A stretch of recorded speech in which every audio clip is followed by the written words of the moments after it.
Hi, parents and leaders. Pastor Jacob here. I was at a conference a couple weeks ago, and there Timothy Paul Jones, who is professor at the Southern Baptist Theological Seminary, shared some important insight on our culture today. He mentioned that our culture can be defined or described with three terms. I'm sure there's more that can define our culture, but here's the three that he mentioned. He said that our culture was moralistic, therapeutic, and deistic. Let me take a moment to define those three terms and then share how one of them impacts our conversation that we're going to be having today. Moralistic refers to the fact that our culture sees its purpose in the purpose of religion as being for me to do better. Therapeutic means that the purpose of faith is for me to feel better. And then deistic means that the purpose of God is to be there as a power available in the background to meet my needs whenever I need them. This deistic view of God, that God is there in the background if and when we need him, is not the biblical view of God at all. And deism also holds to the fact that God somehow wound up the clock, maybe started the evolutionary process along, and that is how things came to be the way they are today. God is not intimately or intricately involved in our world. That's not the biblical view of God. Genesis 1 is very important. It reminds me of Julie Andrews from The Sound of Music. Let's start from the very beginning. It's a very good place to start. In the beginning, God. He was already there. God created the heavens and the earth.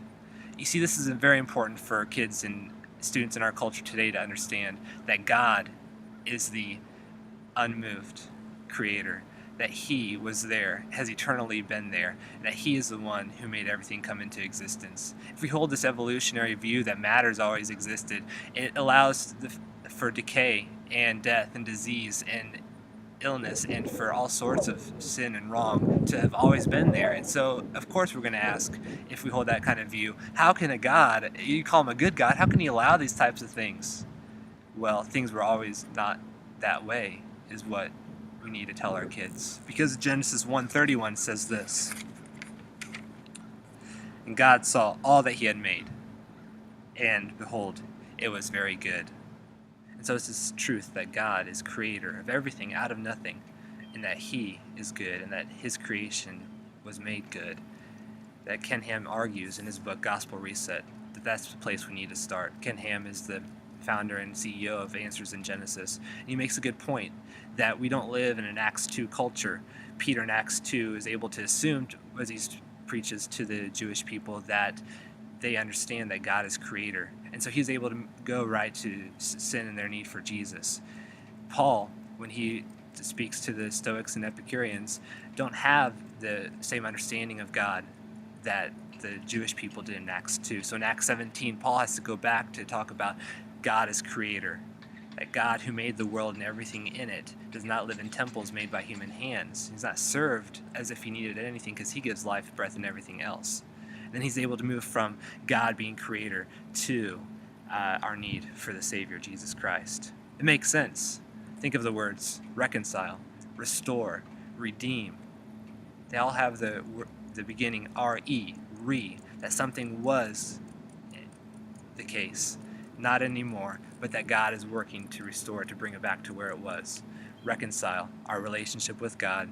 We were created to be in fellowship with God, but fell because of Adam and Eve's sin out of fellowship with God. And God is looking to restore and bring that back. Redemption, that God's world was good, and yet because of sin, everything was messed up. In our relationship with him, we were separated from him, and now we're bound to sin. But he's looking to buy us back through Jesus Christ. So we must start in Genesis to be able to best explain the gospel to our culture today, because they don't have this preconceived notion that God is creator, that he made everything good. Timothy Paul Jones put it kind of this way, that we can teach our kids, even at a young age, that God created the world. Sin made the world groan. Jesus broke the power of sin, and that God is making the world